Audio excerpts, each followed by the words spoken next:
Merci de me recevoir donc, pour ces réveils créatifs. Donc, je vais vous présenter le Fab Lab de Toulouse. Donc, c'est une association qui est née en 2009 et qui a pour objet en fait de mutualiser des moyens de fabrication et aussi de mutualiser des compétences. Moi, je vais expliquer un petit peu de toute façon qu'est-ce qu'un Fab Lab et un petit peu pourquoi il y a ce type de structures qui apparaissent. On est à une époque en fait où tout le monde a le numérique. On va avoir des téléphones en numérique, on va avoir Internet chez soi. Donc tout le monde a le numérique, il est présent partout. Et on va retrouver donc tout cet ensemble d'outils qui permettent donc de fabriquer des vidéos, de l'image et tout ça. Donc on peut le partager par le biais d'Internet, mais dès lors qu'il s'agit de fabriquer finalement des choses physiques, le seul outil que l'on a, c'est une imprimante papier. C'est-à-dire il y a des personnes, vous allez retrouver des personnes sur Internet qui vont faire les plans d'une maison et qui vont finalement, la chose qu'ils vont pouvoir faire, ou qui vont faire des objets en 3 dimensions, et s'ils veulent les matérialiser, tous ces documents, toutes ces informations, le seul moyen que l'on a, c'est d'imprimer sur du papier, quoi. Voilà, le grand public a accès à ces imprimantes. Pourtant, il y a toute cette créativité sur Internet. Et on aurait envie pourtant d'essayer de voir s'il n'y a pas moyen de la matérialiser différemment. Et donc en fait, il y a des laboratoires, donc ça c'est aux États-Unis, qui fabriquent des imprimantes de 3 dimensions, qui impriment en 3 dimensions. Donc c'est quelque chose qui est assez répandu dans l'industrie, mais qui est très peu connu du grand public, quoique ça change maintenant. Et donc il y a ce type d'imprimante. Donc ça c'est une imprimante qui a été fabriquée donc, dans un laboratoire donc, à Cornell, qui coûte dans les 3000 €. Avec cette machine-là, vous pouvez imprimer couche par couche des objets. C'est-à-dire c'est comme une imprimante classique. Au lieu d'imprimer de l'encre, mais là on va imprimer un plastique, une première couche, et on va additionner les couches, et petit à petit, donc on va avoir des objets qui vont être matérialisés. Bon, après, il y a d'autres techniques. Donc là, ça sert dans ce cadre-là pour la robotique. Donc c'est plutôt robotique, mais il y a d'autres applications. Voilà, avec une autre machine, un autre type d'imprimante, on arrive à mettre des composants chimiques. Donc on peut arriver à imprimer par exemple des batteries, voire plus tard imprimer de l'électronique. Donc pour l'instant, c'est surtout des objets physiques en dur, mais on arrive maintenant à imprimer donc des composants électroniques, ce qui peut permettre de faire une sorte de matière un petit peu, ce qu'on appelle matière digitale, où on met de l'information à l'intérieur, etc. Alors sur les imprimantes 3D, ce qui est assez amusant, il y a des personnes qui ont dit c'est des imprimantes qui coûtent assez cher dans l'industrie, et ils ont commencé donc à réaliser des imprimantes à très bas prix. C'est-à-dire des personnes sur Internet se sont dit on va essayer à partir d'une imprimante, mais puisqu'on peut imprimer des pièces, pourquoi pas essayer d'imprimer sa propre imprimante. Et donc ils ont imprimer donc les pièces de la structure qui permettent donc d'imprimer donc les premières parties en fait, et à partir de là ils font une deuxième imprimante, quoi. Alors, donc ça, il y a ces machines qui ont existé, ces imprimantes 3D, et il y a un professeur, Nick Gersenfeld, aux États-Unis, qui a fait un cours sur comment fabriquer presque tout ce que l'on veut. Et le but de ce cours, c'était de permettre aux étudiants donc d'utiliser ce type de machine et d'essayer donc de leur montrer qu'avec des machines de prototypage numérique, c'est-à-dire des machines connectées à un ordinateur, on arrive à faire des plans et à dessiner grosso modo tous les objets que l'on veut. Et ce cours a eu beaucoup de succès, et il a commencé à créer un lieu donc, à Boston qu'il appelait Fab Lab, où il a mis des imprimantes 3D, mais pas seulement ce type de machines, des découpes laser, des fraiseuses numériques qui permettent de sculpter la matière, et les personnes pouvaient venir librement utiliser ces machines pour fabriquer des objets. Donc ce premier lieu, pareil, a eu pas mal de succès. Donc pour avoir un plus grand impact, ils se sont dit on va essayer d'avoir ce type de lieu en Afrique, en Inde. Donc c'est là où ils sont nés les premiers Fab Labs, et avec pour but de fabriquer des objets localement et de partager aussi les plans et les réalisations. Donc il y a plus de 100 Fab Labs dans le monde. Donc en France, en 2010, on était le premier Fab Lab. maintenant il y a à peu près 30 projets de Fab Lab dans la France. Donc c'est assez, ça grandit très très vite. Et donc je vais vous montrer à quoi maintenant ressemble ce type de lieu. Donc ça c'est le Fab Lab de Barcelone. Donc généralement c'est un grand espace. Bon, ça peut être plus petit, là ils ont un espace assez grand, donc plutôt pour faire des constructions. Donc voilà, eux par exemple, là, il y a ils ont réalisé leur propre table, ils ont réalisé une maison à l'intérieur. Donc des plans, par exemple, on peut réaliser des maquettes pour les plans d'une ville. Donc là c'est la ville de Barcelone, donc ça c'est avec une fraiseuse, ils ont sculpté la matière. Donc il y a un lieu pour des conférences, des machines, donc là des coupes laser. Après il y en existe de toutes les tailles. Donc ça c'est une assez grande version. Fraiseuse numérique, donc qui sculpte la matière. Voilà, des imprimantes 3D, donc des imprimantes d'un autre gabarit, plutôt industriel. Voilà un lieu pour venir, pour fabriquer des choses, de faire de l'électronique. Voilà, quelques réalisations. Donc à Barcelone, c'est une école d'architecture, donc il y a beaucoup d'étudiants en architecture. Après, bon, des personnes qui viennent aussi utiliser le Fab Lab, mais la plupart des réalisations, c'est plutôt orienté architecture. Voilà, des maquettes qui sont réalisées. Alors après, on peut combiner les différentes réalisations. C'est-à-dire, vous faites quelque chose avec l'imprimante 3D, donc en 3 dimensions. Vous pouvez le coupler avec des choses découpées à la découpe laser, par exemple découper du plexi, comme les tranches qui sont là, mettre de l'électronique à l'intérieur, faire des objets interactifs. Donc voilà, après on peut... Alors, toujours à partir donc, du numérique, sur le Fab Lab de Barcelone, ils ont travaillé sur un projet. Le but était de réaliser il y a une compétition qui s'appelle le Décathlon solaire, qui a lieu tous les 2 ans. Et le but, c'était de réaliser en fait une maison solaire. Et ils sont partis du principe, voilà, pour avoir une maison solaire qui est intéressante, on va prendre en compte la longitude et la latitude. Parce qu'en fait l'ensoleillement, le soleil n'est pas à la même hauteur suivant qu'on est à Madrid ou suivant qu'on est au pôle Nord et donc à l'aide d'un logiciel ils ont calculé donc toutes les maisons possibles suivant donc ces positions là, et eux l'avantage qu'ils ont, vu qu'ils ont des machines donc de fabrication numérique, mais ce qu'ils peuvent faire, c'est automatiser donc la découpe de toutes les pièces. Si nous on voulait le faire à la main, mais il faudrait recalculer tout ça, c'est assez compliqué pour telle ou telle forme. Là tout ça c'est automatisé. Et c'est en fait ce qu'on appelle l'architecture paramétrique. On va avoir un paramètre qui est la position du soleil et ça va nous transformer la forme de la maison en fait. Donc voilà des maquettes qu'ils ont réalisées. Et puis après donc ils sont passés sur une machine, donc une fraiseuse de très grande taille.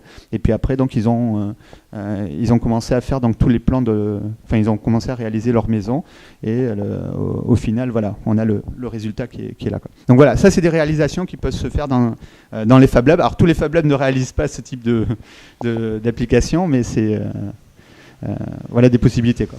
Donc après l'intérieur, pareil, on peut faire les meubles, etc. D'autres projets, c'est de mettre des Fab Labs au Venezuela, dans les favelas, pour permettre en fait, à l'aide des matières premières, de recycler du bois et de pouvoir faire des habitations donc, dans des bidonvilles et pouvoir arriver donc à recréer de nouveaux types d'habitations. Voilà. Donc sur Toulouse, donc comme je le disais, donc on existe depuis 2009. Donc on a commencé par faire des présentations, on n'avait pas de fonds, pas de machines et tout ça. Et donc petit à petit, au fur et à mesure des projets que l'on a fait, on a réussi à avoir quelques machines et commencer à faire quelques réalisations, quoi. Alors grosso modo dans le Fab Lab, qu'est-ce que l'on fait, j'y reviendrai dessus, mais on a une partie fabrication avec des créations plutôt artistiques qui sont réalisées, par exemple qui ont été réalisées pour la Novella. On fait des conférences aussi pour faire connaître les Fab Labs ou des personnes qui ont des projets. Alors ce qui est important, c'est que souvent les outils sont très importants pour réaliser des choses, mais souvent on rencontre des personnes personnes qui ont un projet, qui ont besoin aussi de mutualiser, qui ont besoin de rencontrer des personnes avec d'autres compétences. Donc le Fab Lab, c'est aussi un lieu de rencontre où si vous avez un projet, vous avez besoin de rencontrer un électronicien, un informaticien, vous allez pouvoir les rencontrer dans ce lieu-là. Et après, donc, il y a une partie réalisation. Donc là, il y a des personnes qui viennent réaliser leurs meubles, leurs objets interactifs. Et donc, ça peut être des étudiants, ça peut être des designers, des architectes. Et après, il y a aussi des porteurs de projets qui, eux, viennent parce qu'ils ont envie de créer une entreprise. Donc là, à ce moment-là, ils viennent aussi fabriquer un premier proto en vue de créer leur boîte. Bon voilà, on fait aussi on travaille sur des petites cartes électroniques Arduino qui sont des cartes qui permettent facilement en fait de faire des objets interactifs. Donc on peut y connecter.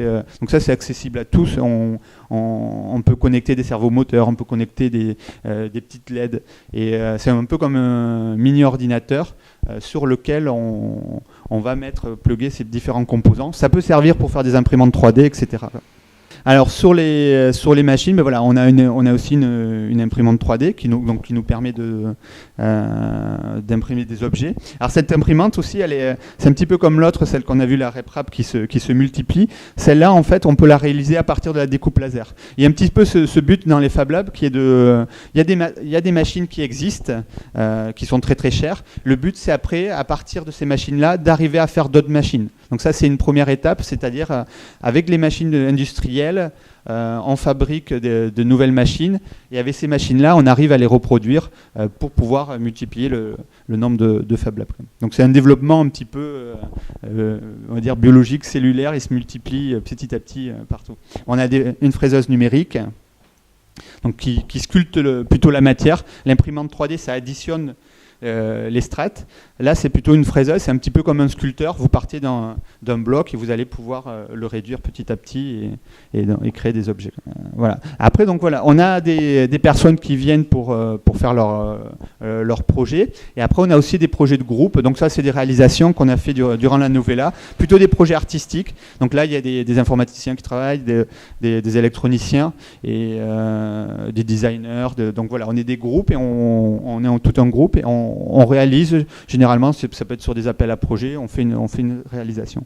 Donc là, l'idée, c'est une structure qui faisait 14 mètres de long, avec des ballons qui se gonflaient. Et lorsque les personnes passaient à l'intérieur, ils pouvaient voir la structure en fait respirer. Alors c'était au musée Saint-Raymond, si vous connaissez, dans les catacombes. Donc c'était un petit peu en contraste avec le lieu où il y a des catacombes, et puis c'est des anciens tombeaux. Et là, il y a ce lieu artificiel, il y a cette sculpture un petit peu artificielle, mais qui elle est vivante, quoi. Donc voilà, c'était un petit peu un contraste dans ce qui pouvait y avoir dans ce lieu. Alors, voilà, une autre réalisation, pareil, avec une table plutôt interactive, où les gens interagissaient sur cette table-là, et c'était après gravé dans la matière, quoi. Donc voilà le type de réalisation plutôt artistique. Bon, des coopérations, des fois, avec des artistes qui sont faites. Donc là, c'était sur le Bazac, là. Un projet qui est à l'intérieur, bon, il y en a beaucoup qui passent par le Fab Lab, mais bon, celui-là, c'est vrai qu'il est assez intéressant. Donc c'est un biologiste qui est venu, et lui, son but, c'est de faire pousser des orchidées. Et le premier souci qu'il rencontre, c'est déjà le matériel pour réaliser ça coûte assez cher. Donc il est venu au Fab Lab réaliser donc tout son matériel, donc c'est-à-dire haute afflux laminaire pour purifier l'air, qui permet après d'avoir des bocaux dans lesquels il va pouvoir insérer les graines en étant sûr qu'elles ne soient pas contaminées par des champignons ou par des spores, etc. Donc il est venu se faire son matériel, il l'a testé, etc. Et il a eu ses premiers résultats. Bon, il s'est fait aussi une centrifugeuse. Donc ça, c'est avec une perceuse. Il a cette centrifugeuse qui lui permet, en fait, lorsqu'il récolte ses graines, il les met dans un acide pour pouvoir donc, les désinfecter. Et donc il faut les récupérer très très vite. Et donc la centrifugeuse lui sert à ça. Et au lieu de l'acheter, donc, il s'est fait sa propre centrifugeuse, quoi. Donc voilà, ce type de projet qu'il peut y avoir. Donc bon, là, quelques photos lorsqu'il utilise la centrifugeuse. Et donc on peut avoir donc tout un matériel comme ça qui est réalisé. Et donc là, il a ses premières pousses d'orchidées. Alors il faut savoir qu'une orchidée, avant de faire des fleurs, ça met 4 ans. Donc c'est quelque chose qui est très très dur donc, à faire pousser.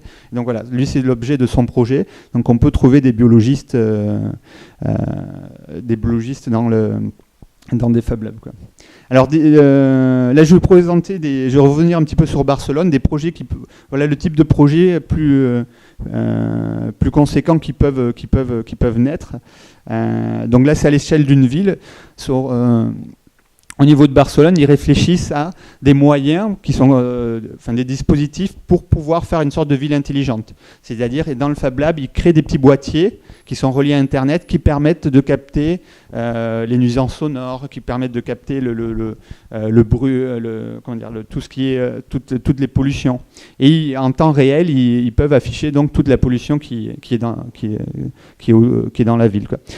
Ils ont pour but aussi d'essayer de faire des smart grid, c'est-à-dire donc ils sont partis de leur maison solaire, donc ils ont tout un savoir-faire sur tout ce qui est récupération d'énergie, etc.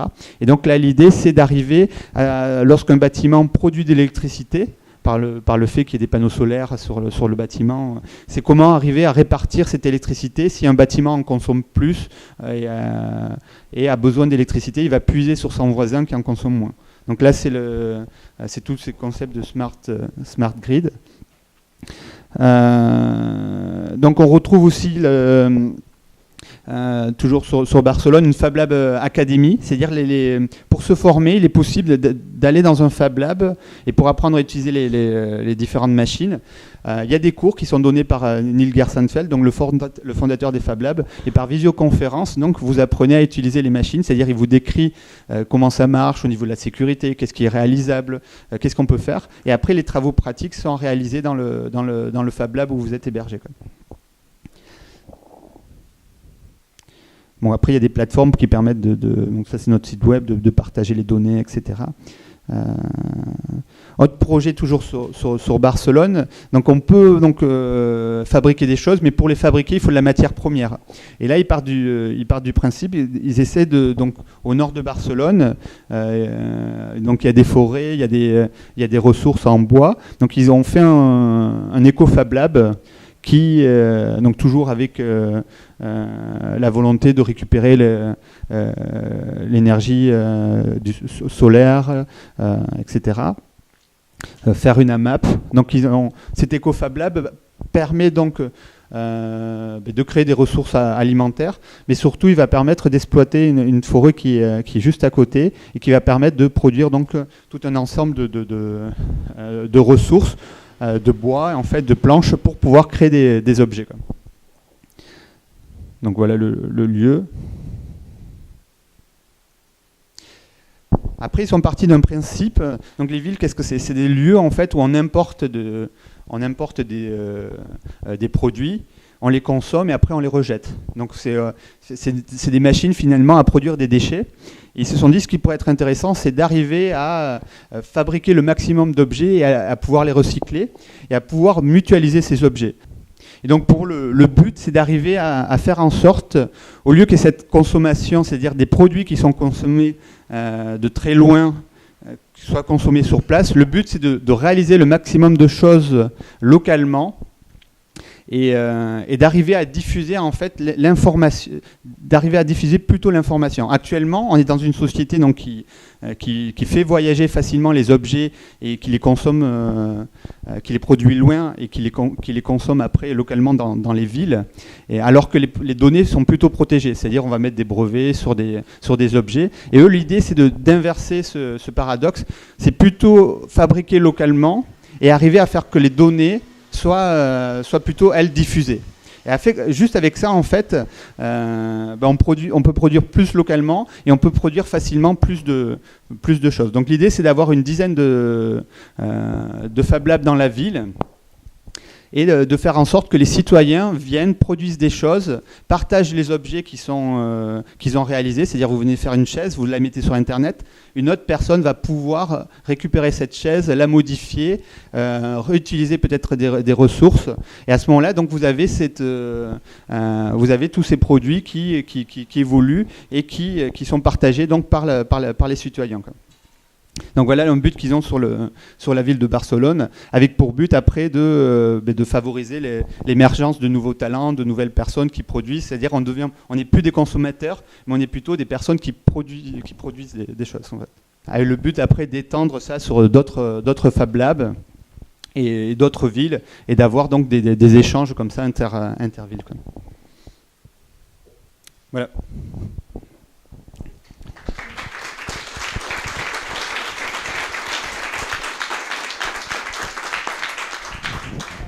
Voilà, donc on n'a pas toute la matinée, mais voilà, il a été très respectueux des horaires, donc on a évidemment du temps pour, si vous avez des questions à poser à Nicolas. Oui. Pour les Fab Labs, c'est assez simple. Généralement, c'est Fab Lab et le nom de la ville. Donc, en cherchant Fab Lab Barcelone, on tombe dessus. Alors, ils seront, je fais un petit peu de pub. Durant la Novella, en fait, on a une conférence. La Fab Lab Toulouse conférence, et il y a une grande majorité des Fab Labs français qui viennent, et il y a le Fab Lab de Barcelone qui sera présent, et il y a aussi Nick Gersenfeld, le fondateur des Fab Labs, qui sera aussi ici, le Fab Lab d'Amsterdam, voilà, beaucoup de Fab Labs. Alors, en allant si vous tapez Fab Lab Toulouse, vous allez tomber sur notre site, et vous tomberez sur l'événement, et donc là vous pourrez rencontrer des gens, voir des machines, etc. Alors, on est sur plusieurs lieux. On est en train de changer de lieu actuellement. Donc, on va être du côté des arènes prochainement. Voilà. Donc ça, c'est en cours. Voilà, on communiquera par la suite dessus. Et on ne connaît pas encore la date exacte d'ouverture, mais voilà, on est sur un nouveau lieu, plutôt côté des arènes. Actuellement, on est sur Jolumont et en même temps à la manufacture des tabacs. Donc voilà, on est répartis, et là le but c'est de se concentrer toutes nos activités sur un même lieu, quoi. Finalement, il y a eu des études comme ça qui sont faites où un ingénieur passe pratiquement 70% de son temps à faire du travail finalement administratif, et très peu de temps à créer, à fabriquer des choses. Et bon, les entreprises s'y intéressent pour justement essayer, bon, c'est pas un mouvement massif, mais essayer de favoriser cette créativité, de repermettre aux gens aussi d'avoir un nouveau contact avec la matière, etc. Bon, il y a des personnes qui vont travailler sur des objets finalement, qui vont les matérialiser sur un ordinateur en 3 dimensions. Ils vont jamais voir l'objet produit, en fait. Et donc là, ça permet quand même d'échanger, ça peut permettre de créer, de donner des nouvelles initiatives. Donc il y a pas mal d'entreprises qui nous contactent, qui ont envie justement de permettre à leur personnel d'être plus créatif. Donc c'est assez intéressant, je pense, d'avoir ce type de dispositif au sein des entreprises. Après, c'est pas toujours évident par le fait que bon, il faut être une grande structure pour pouvoir peut-être avoir toutes ces machines. Donc voilà, après il y a des industriels qui vont plutôt se retourner vers les Fab Labs, qui vont venir essayer de fabriquer des choses. Donc il y a des interactions qui commencent à se créer, quoi. Donc je pense que c'est intéressant pour voilà, on fait beaucoup la façon dont on travaille maintenant, c'est assez conceptuel finalement, tout le monde, et on a plus ce rapport avec la matière, et on a séparé un petit peu l'artisanat avec tout ce qui est ingénierie, et les Fab Labs permettent finalement de retrouver ça, c'est-à-dire d'avoir toute la chaîne, de pouvoir concevoir et de pouvoir après le réaliser. Donc c'est assez intéressant on a beaucoup au Fab Lab, on a beaucoup d'ingénieurs en fait qui viennent nous voir et qui ont envie de pouvoir recréer des choses, et qui au niveau de leur travail ne retrouvent pas ce que ils se retrouvent pas dedans, parce ce qu'ils ont envie, c'est de faire de l'ingénierie, finalement de fabriquer des choses, et ils se retrouvent à faire un travail soit de management ou donc ça change la façon de travailler, et on va voir par la suite comment ça évolue, mais je pense que c'est intéressant que ça passe par un petit peu, que ça s'imprègne un petit peu des différents milieux qui existent. Alors ça dépend des structures. Il y a alors c'est vrai que c'est beaucoup plus facile quand il y a beaucoup de Fab Labs au début qui se sont montés. Donc ceux du MIT, ça a été le MIT a financé et donné une enveloppe de $80,000 pour permettre à des Fab Labs en Inde, en Afrique, de se constituer, quoi. Donc c'est-à-dire on peut avoir un Fab Lab avec 50 000 €, on peut acheter les différentes machines. Le coût baisse très très rapidement, quoi. Une imprimante 3D, on peut avoir on peut avoir une imprimante 3D pour 300 €. Enfin, c'est vraiment le coût minimum, mais si on se la fabrique soi-même, c'est possible. Ouais. Donc l'argent, ça va venir un petit peu donc soit c'est bon là c'était au tout début c'était la MIT donc qui finançait donc dans différents pays, ils donnaient des fonds pour créer des Fab Labs. Après il y a eu beaucoup de Fab Labs qui se sont créés dans les universités. Alors pourquoi dans les universités? Parce qu'ils ont déjà le personnel, ils ont déjà les machines, donc du coup ça consistait à ouvrir ce lieu-là aux étudiants avec les limitations après que ça comporte. C'est-à-dire c'est pas ouvert forcément à tout le monde, donc il y a beaucoup de Fab Labs qui sont créés dans ce cadre-là, dans des écoles d'architecture. Donc des lieux où finalement il y avait déjà les machines et ça fonctionnait pas sous forme de Fab Lab. C'est-à-dire c'était plutôt des pièces qui étaient réalisées soit sur commande ou soit en interne, mais le lieu n'était pas du tout ouvert, quoi. Donc après il y a des structures associatives comme la nôtre. Donc nous on s'est constitué, donc on n'avait pas de fonds, et puis après c'est en faisant des projets, en faisant des formations, bon là on fait participer aussi les gens. La plupart des Fab Labs, voilà, quand les personnes viennent, il y a une participation qui est donnée pour les machines. Il peut y avoir aussi travailler avec des professionnels, ce qui permet de faire rentrer des fonds, tout ça. Donc il y a plusieurs façons de financer un Fab Lab. Après ça dépend de l'environnement dans lequel on va être en fait. Donc il y en a, voilà, ça va rester sous forme d'association et ce sera uniquement avec des subventions ou très peu de moyens, et puis ils auront des machines qui seront peut-être un petit peu comme les machines qu'on a actuellement. Et puis après, il y a des Fab Labs qui vont se développer plus, qui vont avoir des machines plus conséquentes et tout ça. Alors, ça dépend des Fab Labs. Sur le Fab Lab de Barcelone, bon, il y en a d'autres, je prends celui-là un exemple parce que c'est celui que je connais mieux et qu'il n'est pas très loin de Toulouse en fait. Eux, ils ont des enfants assez jeunes qui ont 6-7 ans qui viennent et ils font par exemple des choses, ils les prennent en photo, ils mettent les photos en noir et blanc et ils font des pochoirs par exemple qui découpent avec l'imprimante, qui découpe avec la découpe laser. Donc il y a des activités qui peuvent commencer assez jeunes. Généralement, la moyenne, ça va être autour de 15 ans ou comme ça. Bon, ça peut être plus bas. Ça va dépendre des Fab Labs, mais on peut commencer très très jeune. Même les petites cartes électroniques, ça peut s'utiliser assez facilement et c'est... dès 12 ans, on peut faire un petit peu de programmation, commencer à connecter des choses entre elles et tout ça. C'est assez accessible parce que, par exemple, la découpe laser, lorsque vous faites un dessin sur votre ordinateur, tout le monde sait l'imprimer en fait. Vous allez mettre une feuille de papier, vous allez faire votre forme, vous allez faire votre dessin, il va être imprimé sur votre feuille. Mais la découpe laser, c'est exactement la même chose. C'est au lieu de mettre une feuille de papier, vous allez mettre une planche de bois ou du plexiglas, vous allez faire votre dessin et la machine, elle se connecte exactement comme une imprimante et elle va vous découper votre pièce, quoi. Alors c'est un peu plus compliqué pour l'imprimante 3D parce qu'il faut faire des objets en 3 dimensions. Et typiquement, c'est la machine qui attire le plus, mais c'est pas forcément la plus utilisée. La plus utilisée, c'est la découpe laser parce que c'est très facile à faire et on peut agencer différentes parties très facilement, quoi. Donc on peut commencer très très tôt dans un Fab Lab, bon. Alors je sais pas s'il y a des cas où comme ça qui sont réalisés. Certainement qu'il y aura peut-être des fois des petits soucis au niveau si certaines personnes copient certains types de technologies. Il n'y a pas eu pour l'instant, j'ai pas vu de très très gros soucis apparaître, quoi. Bon après il y a voilà. Sur les Fab Labs, la façon dont ça fonctionne, après, c'est les personnes, quand ils viennent, ils peuvent s'associer à une licence. Ça peut être du Creative Commons, ça peut être... si un industriel il vient dans un Fab Lab, bon, il peut s'isoler, fabriquer ce qu'il a à fabriquer. Donc on arrive à dissocier les choses sans trop de soucis. Le Fab Lab sert de plateforme. Après, les personnes, ils l'utilisent un petit peu comme ils veulent. Mais pour l'instant, il n'y a pas trop... Mais ça remet un petit peu en question, c'est vrai, le droit et tout ça, et ce droit a certainement évolué. Il y a des questions juridiques qui peuvent être de l'ordre qu'est-ce qui se passe quand quelqu'un produit une chaise il a produit mal, une autre personne l'a reproduit, la chaise se casse, etc. Bon, on arrive à répondre à ces questions, mais c'est vrai que ça vient titiller la façon de créer des objets. Bon, pareil pour les designers ou comme ça, et ça remet les choses en question. Comme c'est on est un petit peu à la même époque par rapport à la musique, où ben là on commence à pouvoir copier des objets physiques en fait, quoi.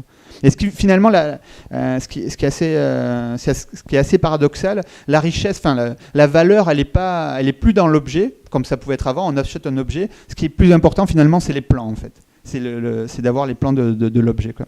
Mais on ne pourra pas empêcher les gens de produire, de fabriquer. Donc il faudra faire avec, c'est ce qui est sûr, quoi. Souvent il y a des choses qui sortent.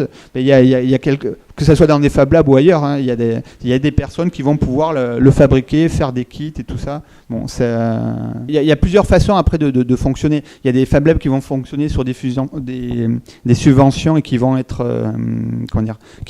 totalement gratuits, jusqu'à la matière première et tout ça.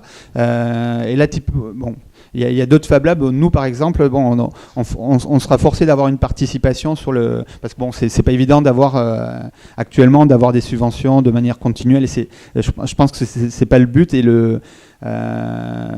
par exemple, nous actuellement, on n'est pas ouvert de manière constante. Là, le but, c'est plutôt d'arriver à avoir un lieu. On peut faire participer les gens et que le lieu soit ouvert de manière continuelle. Et là, si un designer vient, il peut y avoir des modèles, dire il y a une participation. S'il y a une collaboration qui est faite, on peut imaginer au cas par cas de dire une personne vient, j'aimerais avoir ce produit réalisé, on collabore, ça peut se négocier avec la personne. Bon, ça, il y a des Fab Labs qui peuvent le faire, ça peut se faire au cas par cas. Donc ça, tout peut être envisageable. Du moment après, si la personne vient, c'est un designer, elle utilise les machines, elle fait tout elle-même, il n'y a pas de raison que le Fab Lab récupère des fonds, il va payer pour l'utilisation des machines. C'est un petit peu lorsque vous écrivez votre livre, vous allez le photocopier, je ne sais pas, dans un Copifac ou les lieux où on fait des photocopies. Bon, ils ne vous demandent pas de prendre 5% sur votre livre. Donc là, ça va être pareil dans les Fab Labs. S'il n'y a pas de collaboration entre des personnes du Fab Lab et il n'y a pas de raison que le Fab Lab prenne des fonds. Après, ce qui est assez amusant, c'est qu'il y a des personnes qui viennent au Fab Lab, qui se rencontrent et qui disent moi, j'aimerais bien faire ça. Ou ça peut être même en dehors du Fab Lab. Ça peut être pour de la vidéo. Il y a des gens qui se rencontrent. J'ai besoin d'un film pour promouvoir ma vidéo. Et puis, il y a une personne qui va dire moi, je sais filmer. Et après, ils échangent entre eux. Donc, c'est aussi un réseau donc le but, c'est favoriser les échanges, permettre aux gens de produire des choses. Mais voilà, il n'y a pas. Mais on pourrait imaginer des échanges avec des entreprises. Une entreprise qui dit ça, je ne sais pas le faire, je veux que le Fab Lab m'aide. Je ne sais pas, il y a peut-être des parts ou comme ça. Mais ça, je pense que c'est. Nous, en tout cas, c'est plutôt cas par cas qui. Après, par exemple, le Fab Lab de Barcelone, eux, ils se refusent de prendre certains projets. C'est un petit peu notre cas parce qu'on ne peut pas répondre à tout, on n'a pas les compétences aussi sur tout. Ils prennent des projets que si les projets leur amènent certaines connaissances, en fait. Donc voilà. Donc là, c'est des choses qui évoluent sur les façons de fonctionner. Il y a une charte au niveau des Fab Labs. Donc il faut que les Fab Labs essaient de respecter au maximum. C'est pas toujours évident. Par exemple, d'être ouvert de manière continuelle, d'être ouvert au maximum de personnes, d'avoir tous les types de machines, tout ça. Donc voilà, ça c'est il y a cette charte-là. Mais à partir de là, il faut rendre accessibles les sources au maximum. Même on peut imaginer même que des choses soient brevetées et que les sources soient distribuées pour des utilisateurs. Vous pouvez par exemple fabriquer un objet et dire il n'y a que moi qui le commercialise, il est ouvert. Des gens peuvent même le faire évoluer, mais c'est la personne qui est à l'origine du projet, par exemple, qui l'exploite et qui la vend. Mais par contre, c'est ouvert. Si vous le cassez, vous pouvez le réparer. Il y a d'autres façons donc, et ça peut être breveté, quoi. Mais après, un brevet, c'est aussi donner les accès. On donne. Donc, même maintenant, sur les brevets, il y a des personnes qui hésitent à breveter les choses et qui préfèrent garder les choses totalement secrètes, quoi. Donc voilà, c'est des nouvelles façons sur tout ce qui est modèle économique. C'est vrai qu'il y a pas mal de choses à inventer. Le but, c'est quand même que les personnes arrivent à fabriquer ce qu'elles veulent. Et pour un designer, donc si s'il n'y a pas de collaboration, il n'y a pas de raison forcément que le Fab Lab récupère des fonds, quoi. Alors, sur les imprimantes 3D, ils arrivent à imprimer des pièces, par exemple, pour des voitures. Bon, c'est des carrosseries ou comme ça. Donc je vais dire, c'est des pièces, peut-être le maximum, ça va être 1 mètre par 1 mètre, comme ça, vraiment pour les plus grosses machines. Après, il y a des sur les matériaux, bon, il y en a qui vont même plus loin, il y en a qui font des imprimantes béton. Oui, ils mettent du béton, ils impriment, donc ils font des imprimantes plus grandes, mais c'est pas forcément, c'est plutôt des protos qui sont, c'est pas des imprimantes qui sont forcément commercialisées. Mais il y en a qui envisagent d'essayer de fabriquer une maison avec ce type de machine. Après, c'est souvent, il y a d'un seul tenant les pièces les plus grosses. On peut dire, voilà, c'est sur les découpes laser, bon, ça peut aller. Celle de Barcelone, par exemple, ça fait 3 mètres par 1,50 m. Donc déjà, ça. Mais après, c'est souvent les structures, c'est assemblé. Comme la maison solaire ou comme ça, c'est plusieurs pièces. Il y a 2500 pièces qui sont assemblées. Après, sur les matériaux, bon, on trouve du plastique qui peut être imprimé. Maintenant, on trouve du métal. Donc ça, c'est assez impressionnant. Il y a des pièces qui commencent même... Je veux dire, c'est plus du prototypage. On peut même les utiliser. Il y a des personnes qui impriment des vélos et les pièces sont vraiment fonctionnelles et peuvent être utilisées de manière durable. Et c'est ça... Pardon ? En métal, oui, ouais, tout à fait. Ouais. Alors il y a plusieurs techniques en métal, c'est avec un laser qui chauffe, c'est une poudre, il y a un laser qui chauffe, et là où passe donc ce laser, les petites billes de métal, la poussière de métal va être agglomérée, et vous avez donc l'objet qui se crée, donc vous avez ce faisceau qui passe sur une première couche, on fait une première couche de métal, on remet de la poudre, on repasse le laser, et petit à petit, on a cet objet qui se constitue, quoi. Après, il y a avec des faisceaux d'électrons qui chauffent aussi. Donc ça permet de chauffer beaucoup plus et d'avoir une meilleure densité, quoi. Le souci avec ce type de technique, vu que c'est de la poudre, mais des fois, il n'y a pas une densité, il n'y a pas la même densité que lorsqu'on fait une coulée avec, je veux dire, de manière industrielle, avec un moule et tout ça. Mais là, on commence, certainement qu'il va y arriver à un moment donné, on va arriver à imprimer pratiquement atome par atome. Alors, on mettra moins de matière, moins d'énergie, et avec des objets beaucoup plus résistants, quoi.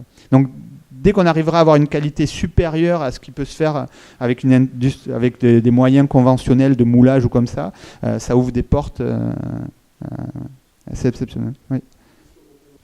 Je pense qu'Arduino, ça reste quand même des choses assez grand public. Bon, il y a de la robotique, il y a des objets interactifs pour faire des capteurs, tout ça. Ça a plutôt tendance à s'élargir. Après, c'est les industriels. Arduino, ça permet de mettre des petits servos moteurs, des petits moteurs, etc. Le problème qu'il y a, c'est après il faut coupler ça avec un industriel. Il a besoin des fois de faire de l'embarquer, d'avoir des gros calculateurs des fois dessus ou comme ça. Donc, Arduino, c'est une plateforme qui permet de prototyper. C'est-à-dire vous avez tous les connecteurs aussi pour plugger des choses dessus assez facilement. Dès que c'est industrialisé, on n'a plus besoin de ces connecteurs et de tout ça. Donc généralement, les industriels, qu'est-ce qu'ils font ? Ils font le design d'une carte de A à Z, en fait. Ils vont mettre le moins de composants possible, ils vont prendre peut-être le moins de place possible. Donc du coup, on retrouve pas forcément de l'Arduino dans des choses industrielles. Après, c'est très très bien pour faire des protos, tout ça. Pour les particuliers, il y a pas mal de choses qui se font, quoi. Et après, bon, sur les imprimantes 3D, c'est vrai qu'on retrouve des cartes Arduino ou des dérivés des cartes Arduino qui permettent de réaliser ça. Il y a des industriels qui vont utiliser. Mais sur des choses qui doivent être après produites à des millions d'exemplaires, mais ils vont essayer de prendre l'essentiel, pas forcément tous les composants, ils vont produire une carte spécifique, quoi. Donc ça sert plutôt en prototypage. Voilà. Et merci encore Nicolas, c'était super intéressant.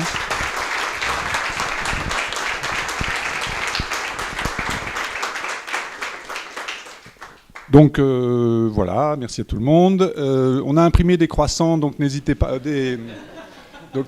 à les emmener pour manger à la pause. Et il y a du raisin, des cafés. Et puis rendez-vous au 4e réveil créatif sur du graphisme pur et dur. Voilà, au bijou avec Ronald Curchot. Merci, à bientôt, bonne journée tout le monde.